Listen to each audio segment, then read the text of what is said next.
Why don't you give us your name, your date of birth, and where you were born? My name is Mildred P Butler. I was born in Shawano County. Okay, what was your maiden name at the time? Sickles.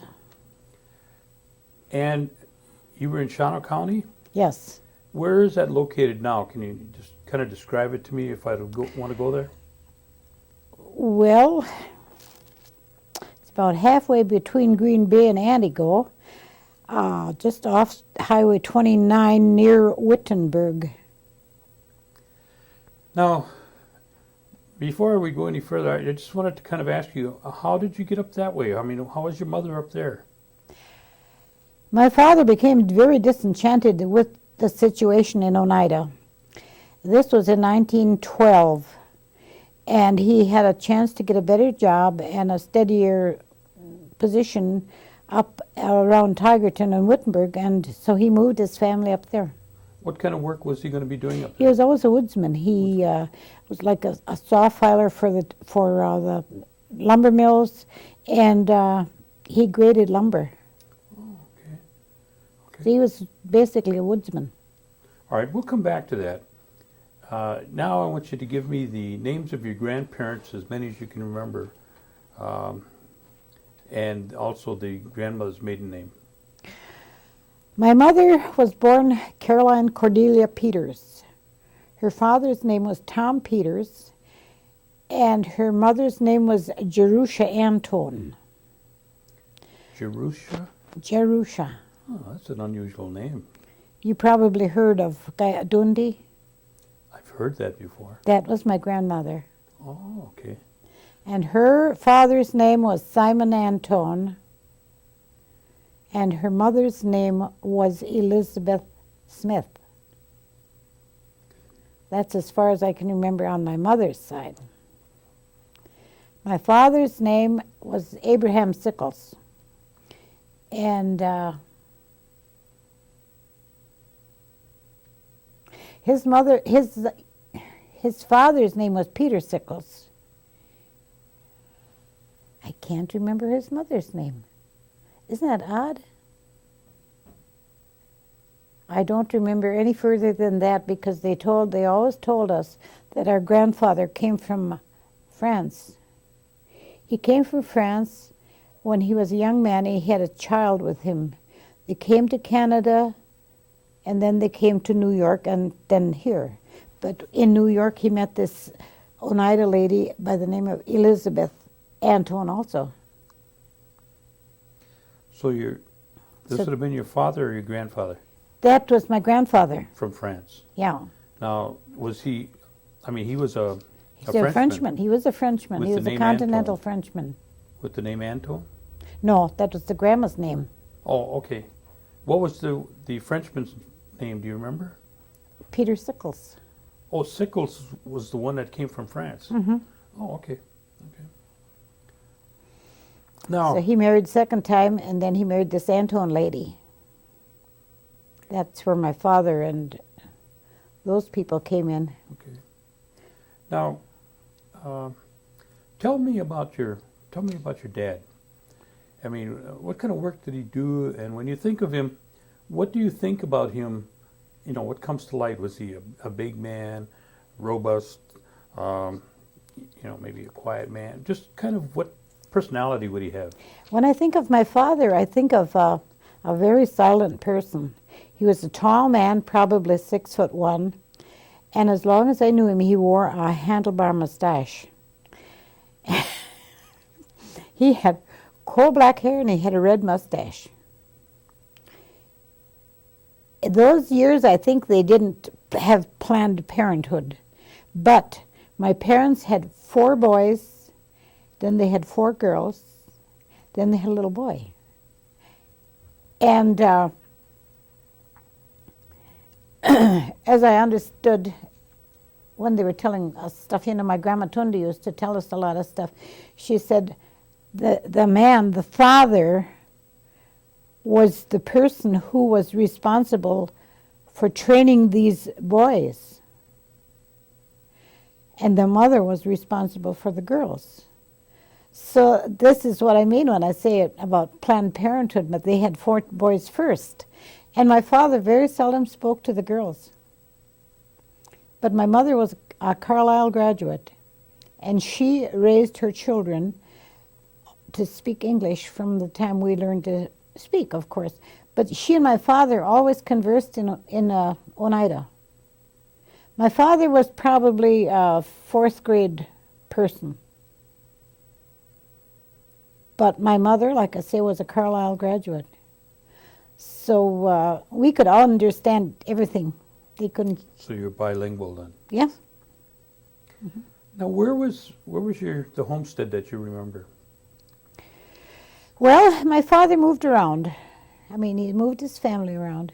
We lived mostly around Tigerton and Bowler, because then, you know, there's a lot of virgin timber, and he was always employed. Like I say, he was a saw filer and lumber grader. Was there other Indian families living up there at the time? Oh, yes, there were a lot of them. Do you remember any of them? Sam Schuyler, you wouldn't remember him. That's Lloyd's father. And Nelson and him, there were a lot of dock staters up there.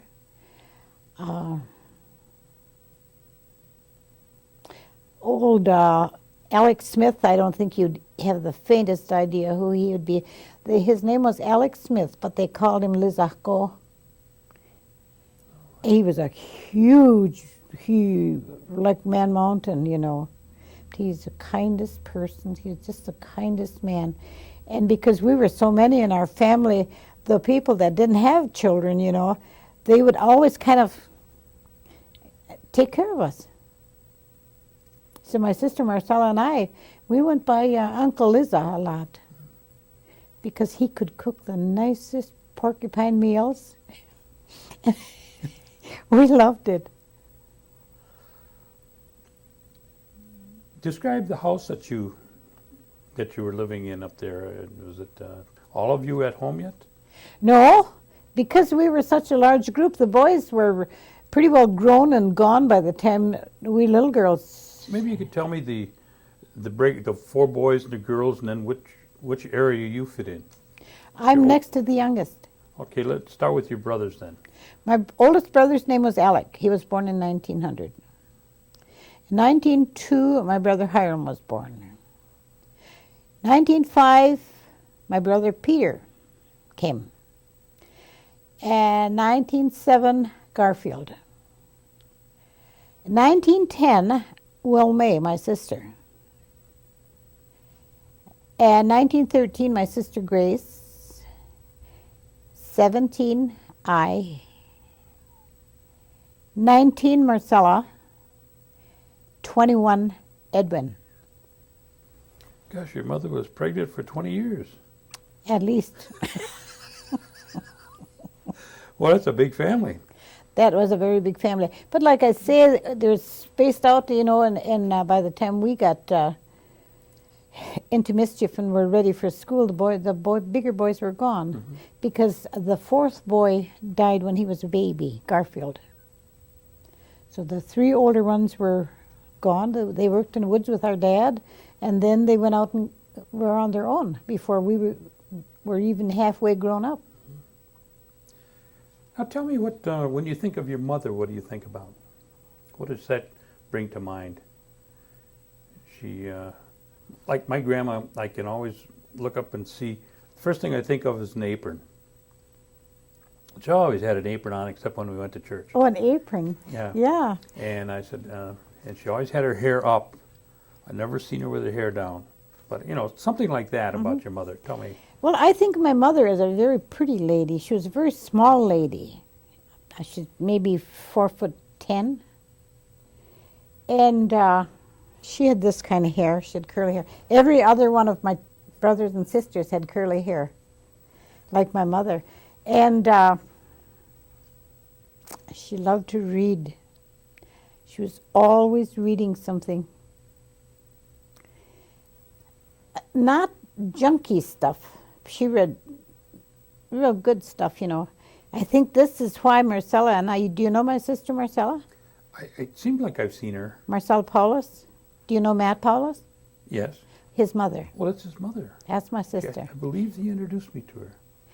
I think when we got into the age where we could get into mischief, she was pretty sick of kids because she would get her work done, which is more than a lot of us do, you know. Then she would take her book and lie down and read.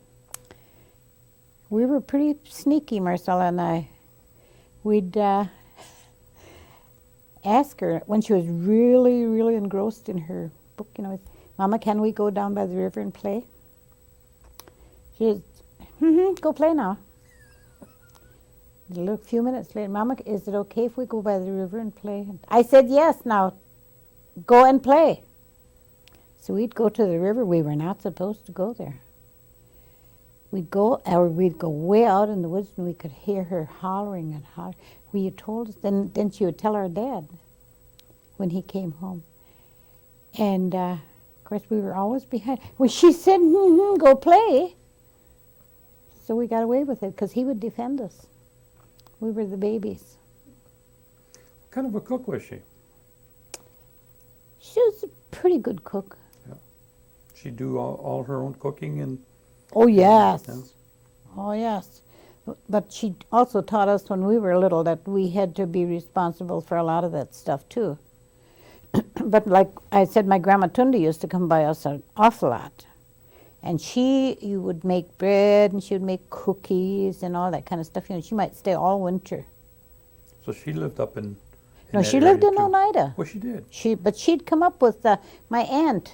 I don't think you'd know Rachel Peters either. Okay, She was first name. my grandma's sister-in-law. And she had a horse. They would come up by horse and buggy.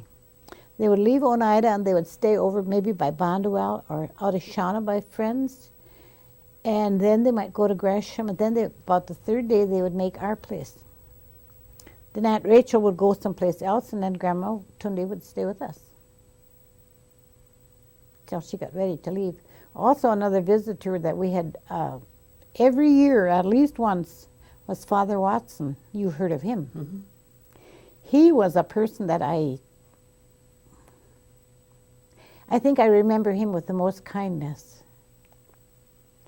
He would come up, he would write to my mother, and he would tell her to find out how many new babies there were in the area. And maybe every 2 years he would come up and he would hold baptism by my parents' house. And my dad was, I don't know what you'd call it, but every spring, do you go along with this belief that if you get spring water on Good Friday morning, that it will stay fresh all until the next year? That's what he did, and he always had 2 or 3 half-gallons of spring water in the basement. So Father Watson would come up there, and he would have the water, you know, to baptize those children that came. So we would have a real big supper and a lot of company in and lots of babies hollering, and he knew that he could depend on my mother for that. So you were affiliated with the Stone Church then? Yeah. Mm-hmm. Mm-hmm. Okay.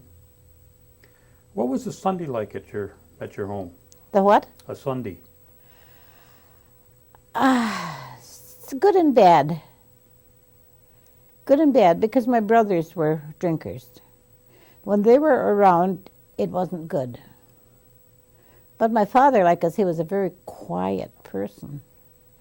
And he didn't like that when those boys came home with their company. Did your mother make a big meal on Sunday? Oh, yes. What we had, by then my oldest brother was farming, so we always had meat and we always had whatever we needed, you know. Of course, we lived way out in the country. We lived in a big log house that had real big rooms, you know, it's all like a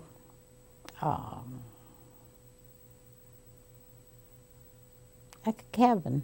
Oh, like almost a bunkhouse type? Yeah, it was a real big place. And we were about maybe 10 miles from town. Maybe not quite that far. But anyway, my father would go with the farmer to town on Saturday. My mother would make a grocery list, and he would ride to town on the wagon, or in the wintertime on a load of logs or a cutter or whatever. And then he would bring the groceries home. So we had what we needed. Now, at that time, I'm sure you didn't have running water or electricity. Oh, no. And what kind of transportation, was that the means of transportation, riding with the neighbors? Like I said, until my brother started farming, then he had 2 teams. He had a team of Shetlands, and he had a work team. So if we really had to go someplace, they would get him to take us. Now, what were your chores around the house that you remember? My mother made a lot of baskets. I think the first thing I really learned to do well was sweep the floor.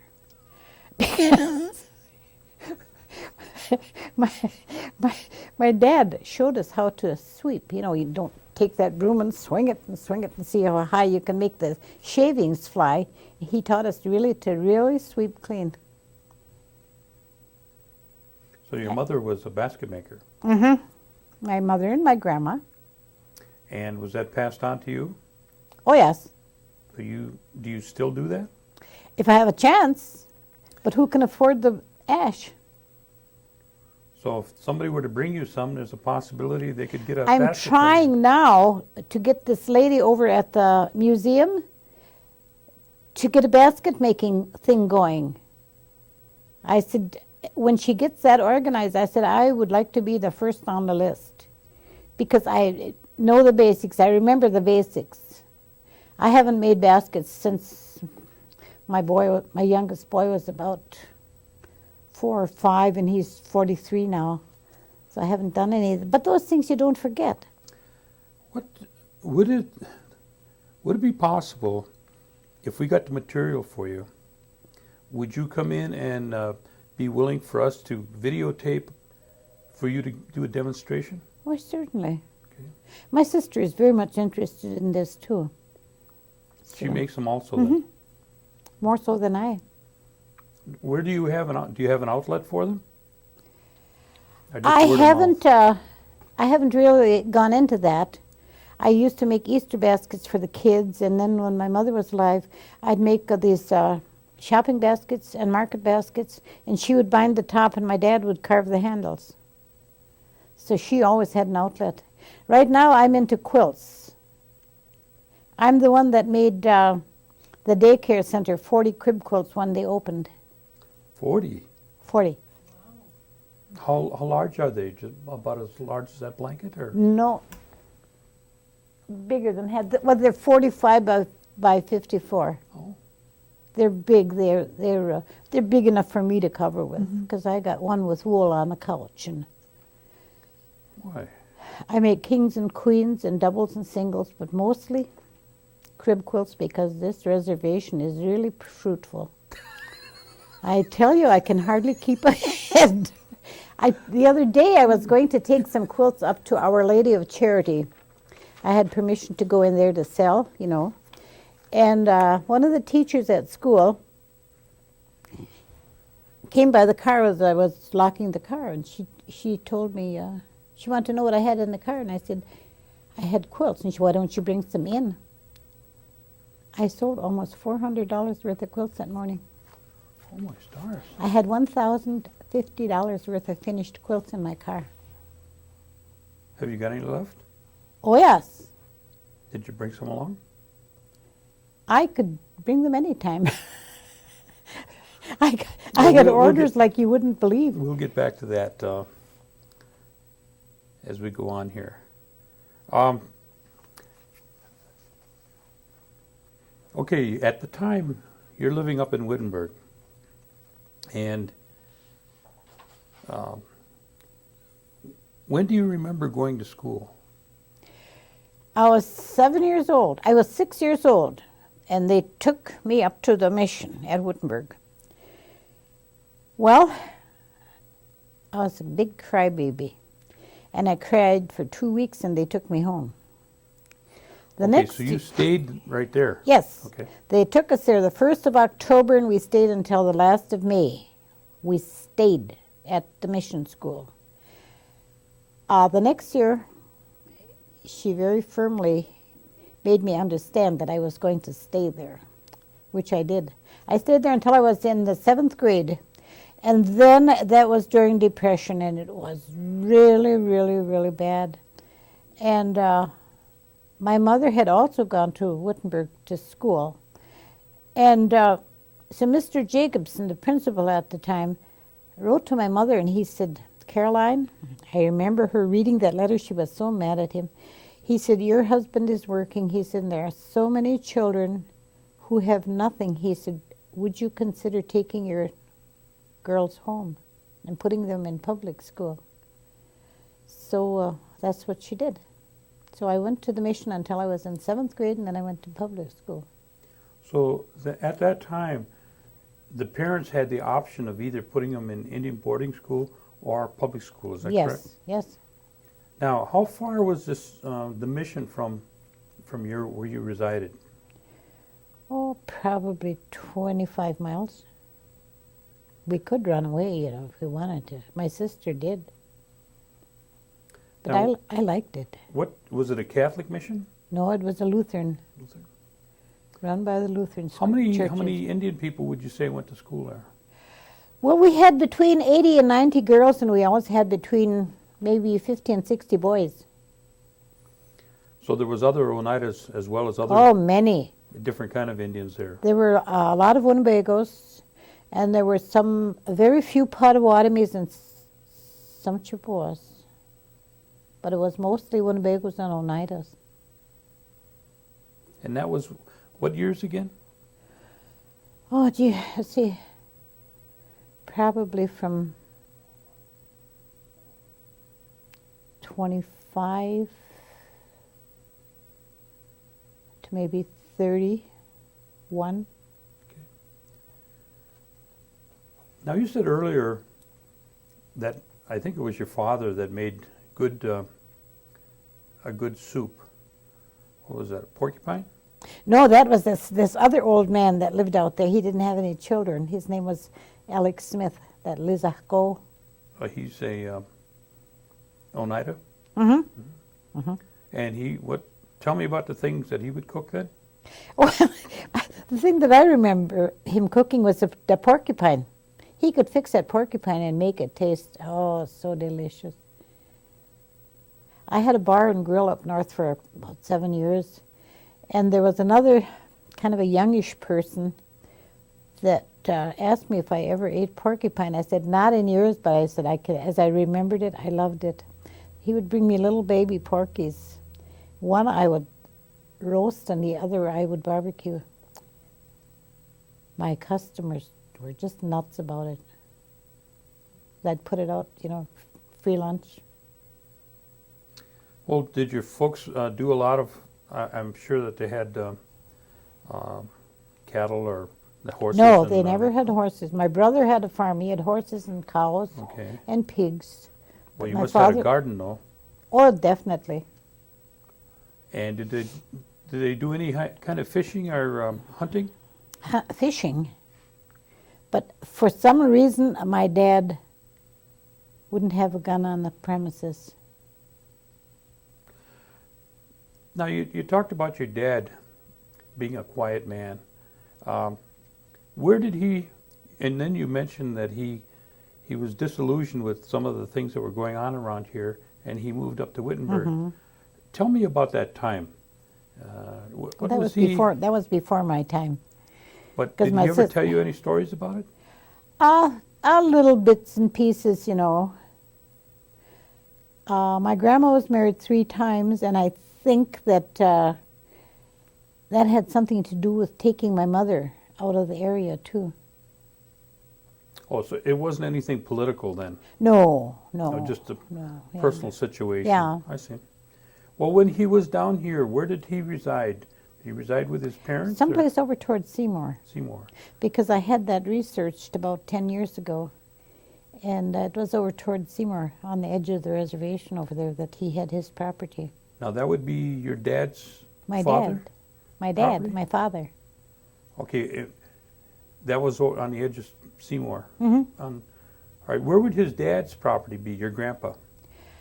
Over toward De Pere, De Pere. because they said that my grandmother was a pretty sharp old cookie, I guess, because she always worked. She always worked in stores or in doctor's office or something. This is that Canadian lady from Upper New York. Yeah. And can I tell you a little story? Sure. Okay. See, my grandfather, this white man that came from France. France, okay. They said he was a little short man and he had fiery red hair and green eyes. And they said my grandmother was a tall, slim lady, and she always wore a black scarf on her head, and she wore a black shawl. Every day she would go through the woods. She would walk to De Pere to work. She would always come back. When she'd be coming home, she'd have a pack of groceries on her back. And people can be so cruel, unless somebody's got a wild sense of humor like me. They would say, there goes that proud old crow, all dressed in black, going home to feed her lazy white man. Gaya Dundi, that means flying body. Gaya Dundi, like a bat or something, I suppose. But that was her name. Her name was Jerusha Peters, but they called her, everybody knew her as a Gaya Dundi. They said she told fortunes by reading palms and by tea leaves and by crystal ball. But they said she was a witch. Yawela Usk, that's witch. They always said, Tiga Gaya Dundi Yawela Usk. That old grandmother was a witch. Did you know Jim Schuyler? Who? Jim Schuyler? Oh, yes. Oh, that's my grandpa. Oh, sure. And he also would tell me stories like you're talking about, only I never recorded them. Do you remember Anderson Schuyler, his brother? Well, he was married to my husband's sister, Isla. Oh. So Gyazi's all over the place, huh? Gosh, yes. I think that's why those Schuylers, the girls took me in so kindly when I first came down here, and that's how I joined the Methodist Church. Oh, I see. Okay. They were so good to me. You ready? Yep. Okay. We're rolling. Now, you were telling us a story that your grandmother was a tall woman, and your grandpa was a short man. Yeah. And she was carrying groceries home. Why don't you continue telling us about that? Oh, you want me to repeat what I told you about the crow? Yeah. Kinda. Well, We got all that, though. you have that? I think we got that, yeah. Okay. Okay. But you were saying people can be so cruel when they make those kind of statements. Yeah, that's why they always called her an old crow. But a lot of the relatives, other descendants, of theirs on the other side, they get fighting mad if you say Gaga. That's crow. You call them a crow, boy, you're going to get it. They'll really fly into you good. Even yet. But we think it's a big funny joke. Now, how would you call it, the clan? Gaga Hog? Like Dockstader Hog? The family. Let me see. I know that they call him Duck Steady Hog. Yeah, you know what I mean. I don't really know. Oh, okay. Do you remember Levi Tallfeather? Webster? Adam Webster's dad? Yeah, I know who he is. I didn't know him, but I knew Adam. I knew Adam and the whole crew. Oh. Adam's father was my father's nephew. Adam's grandma was my dad's sister. That's that little white kid that he brought from France when he came over. Catherine, her name was Catherine Sickles. That's Adam Webster's grandmother. That's Levi Tallfeather's mother. Oh, I see. Okay. That was my dad's sister. Let's go back to school now. Oh, yes. You said you went to about the 7th grade, Mm-hmm. and at that time you were staying in the boarding school? Mm-hmm. Okay, tell me what happened when you reached the 7th grade. Well, like I say, he asked my mother to take us and put us in public school. And she did. I didn't finish high school. I went through the 11th grade, and then I wanted to go to Haskell. And I couldn't go because I had 2 leaks in my heart. I had rheumatic fever when I was 11 years old. And of course, at that time, you had to be in perfect health in order to get into the government schools. So I had to go to public school. So I finished 11th grade and I dropped out for a few years. Then I went back and I went to UW-Madison. I took food management, chef's helper, and catering. So really, when I talk about food, I really know what I'm talking about. Because my daughter-in-law and I had catering service up north for many years. We did weddings all over this state. So you went to UW Management and you Not through, I took these courses. took the courses special, yeah. on for working with food then. Mm-hmm. Okay, and how long did that last? Well, until, let's see, 16 years ago, my daughter-in-law became pregnant, and my son told her, he said, "You want a baby?" He said, "You stay home and take care of that baby until he goes to kindergarten," which she did. So then that broke up. But I would go out occasionally, you know. I don't... Well, let's go back to, you went to school down in Madison, or you left the boarding school. Madison. Then you went to Madison. Then I went to public school. I went to Tigerton Okay. public school. And when you finished public school, you didn't go into business right away, did you? No, no. What did you do then? What do all young foolish people do? I got married. Well, you want to tell us about that, your sibling? No, I'd rather not. Okay. Okay. That was a bad 4-year mistake. Mhm. Well, then, when your dad and everybody went to Detroit, I went to Detroit. Well, you were up in Detroit. Yep. It's during the war years. Mhm. Okay. Do you want to talk about that? That wasn't such a hot thing either. Well, how many went up that you remember? Pardon? How many people went up from around here that you remember? Oh, lots and lots and lots of people. Elvin and that other Cornelius, Elroy Cornelius, and your dad, and that different ones from that family. There's just a lot of them. There were a lot of Oneidas, and there were, well, Canadians. The Canadians, you know, the Iroquois people talk a lot like we do. So it's very easy to make friends with them because they're lonesome and we're lonesome, you know, and we kind of congregate. And then Chief Hill used to come out periodically, and he was one of the best friends I ever had. He was such a terrific dancing partner, and we just had such a good time always. He is really a good friend of mine. Well, were you a dancer? Sort of. How I did, thought I was. how did that start? I mean, what brought you to enjoy that so much? Well, this first husband I had, he was a dancer.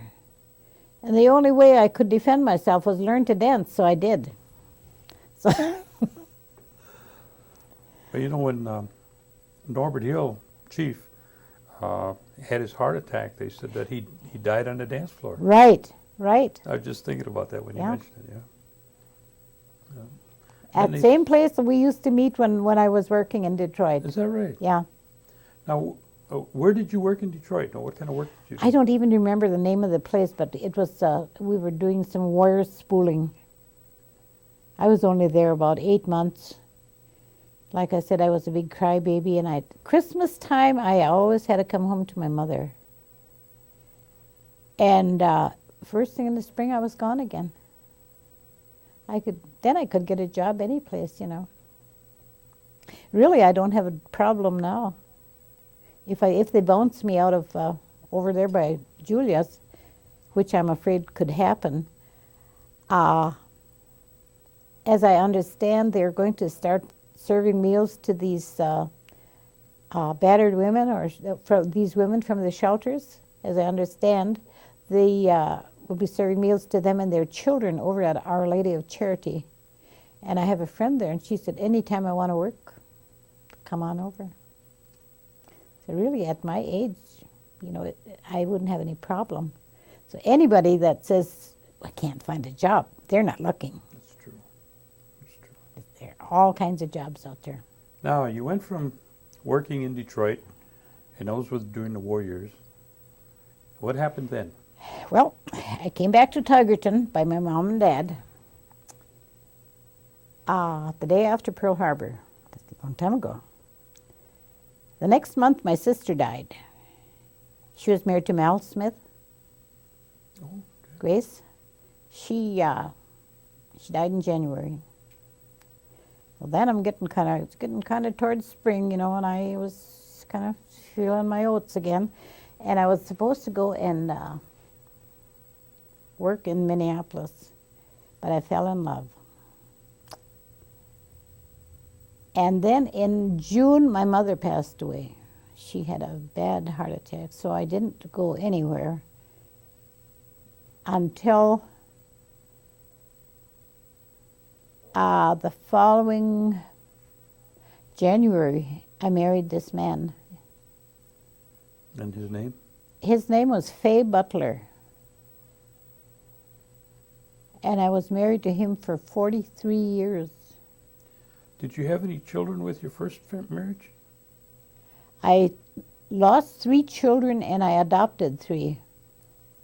But in the meantime, my husband was the truck driver and he didn't want me to go and work. Mr. Butler. Yeah, Butler.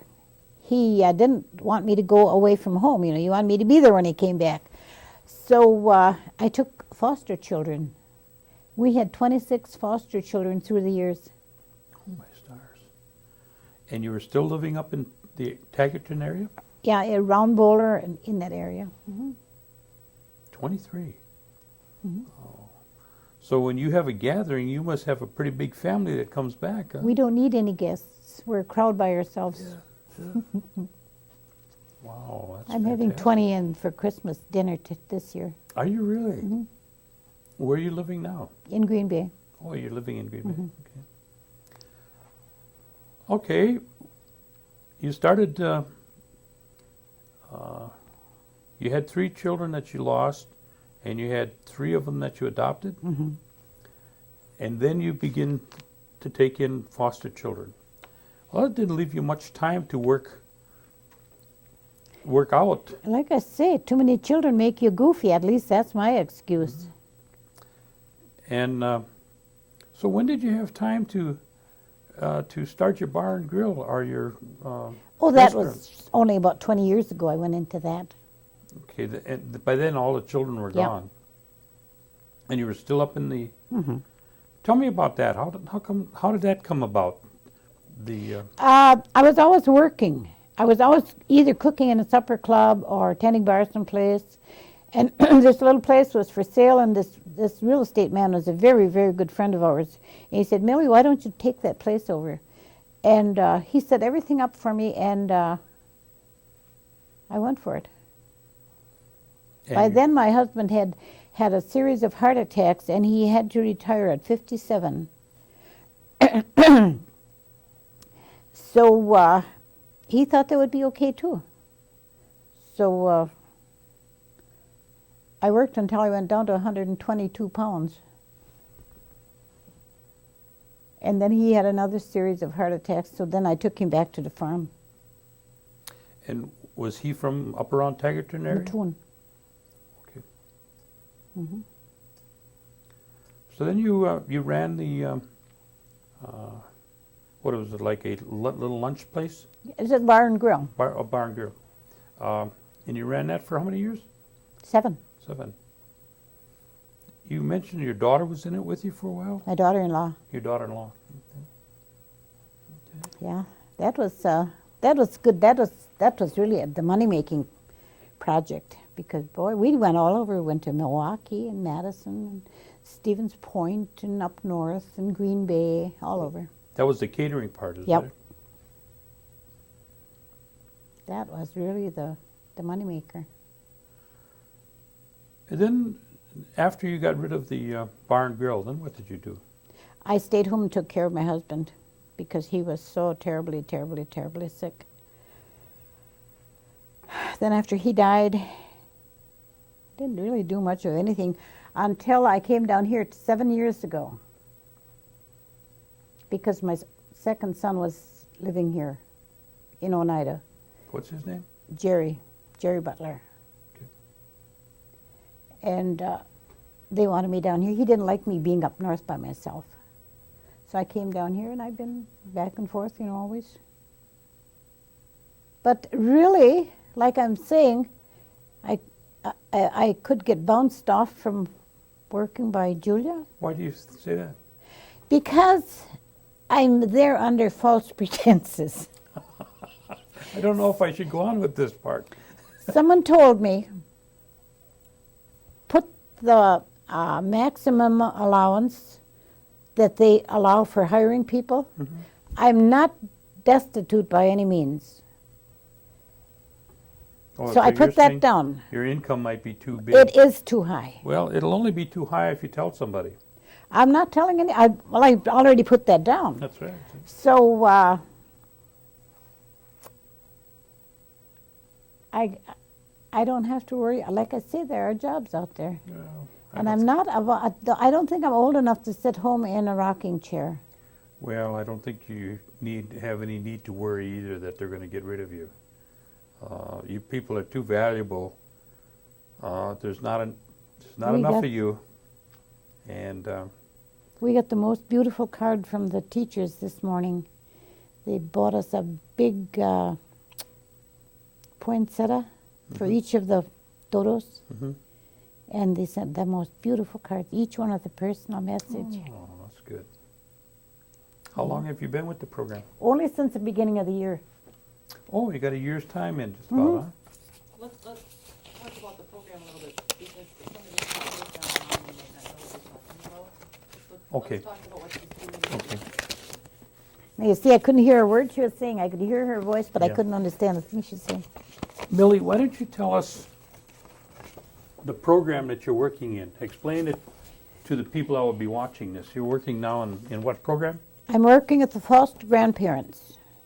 It's sponsored by the, what is GTL? Oh. Out of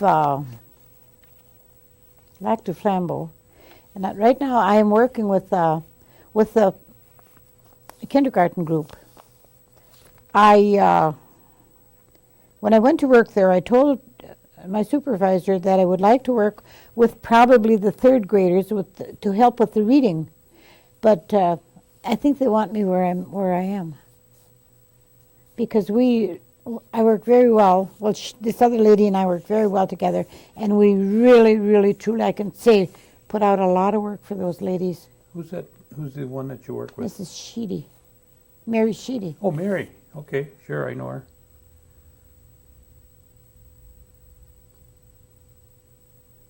That's really nice. Very.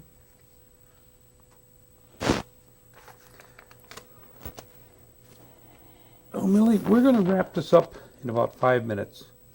But what I want to ask you before I do that is that I've got you down here for you make baskets, you do quilts, Yep. and you do have some for sale. Yep. And you went to UW-Madison to learn how to work with food, and Yep. cooking, etc. Would you be willing to come back for a continuation of this interview? Sure. I like to keep it to about an hour because otherwise your throat gets dry and Mhm. But on February 7th, I'm going to do another interview. Good. And at that time, between now and then, I'll contact you, Okay. probably through Julie. And I want to see what kind of materials you need to do a demonstration for baskets. Oh, that sounds great. And what I'd like to do is see if I can get those prepared ahead of time and then have you give a story about that. That's one thing. The other thing is I want to be able to take a segment of that, either that time or maybe it's another time, and talk about these stories that you wanted to share. Yeah. So what we'll do is we'll set up one category, let's just say for baskets, you know. Mm-hmm. Okay, so you can concentrate on that. And then maybe at another session, we can set up on the storytelling. That way you can think about those and make preparations. Then the third thing is, I want to be able to set some information up for you to talk in Oneida, so that we get the language. Not a lot of them will talk a little bit in Oneida and then they'll switch to English, you know, translating. What I'd like to do is I'd like to get a kind of like a monologue that will go through the whole thing, but you're only speaking in Oneida. Sounds good. And then maybe later we could put subtitles underneath that.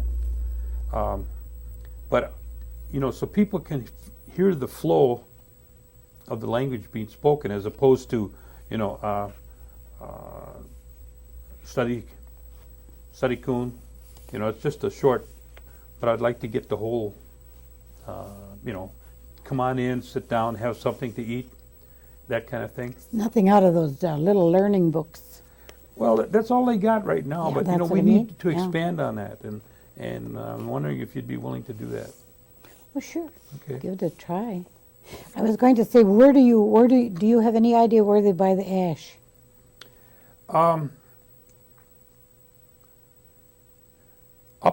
I think up around, there's a place up around Taggarton or Bowler that I might be able to get some. Yeah, I might be able to get some of 'em in Menominee.